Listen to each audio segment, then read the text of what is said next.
The shoulder has many moving parts and many muscles moving those many parts. One of them flies under the radar. So today we're focusing on the infraspinatus.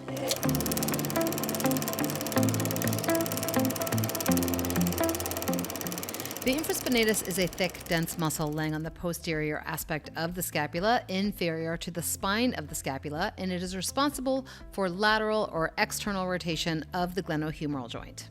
It's considered a pennate muscle, which is crucial to how we approach it, and here's why. The fibers of this muscle lay flat on the scapula and come in obliquely to the tendon like a feather. And this configuration creates a lot of stability. So in a joint like the shoulder, where there is less stability and more mobility, the infraspinatus is working really hard to keep things intact. So as I use my left hand here to stretch out this muscle by pulling her arm into medial rotation, I'm using my right hand to sink down into various points along the infraspinatus, pinning it down and stretching it out, but finding different points along the way to make sure that all the different pennates or fibers are really getting stretched out.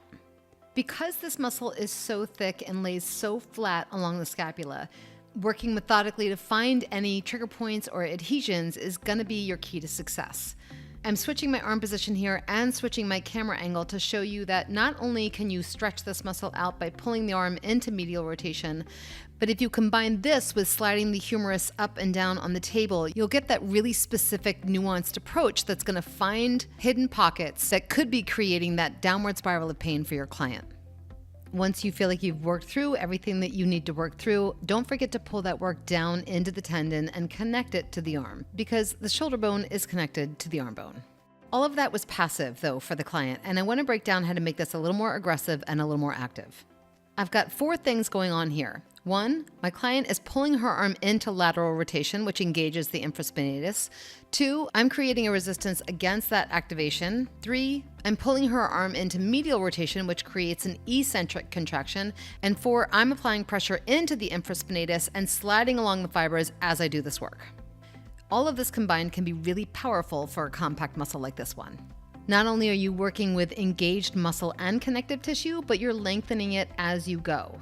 So multiple tissues plus the nervous system reaping the benefit from this.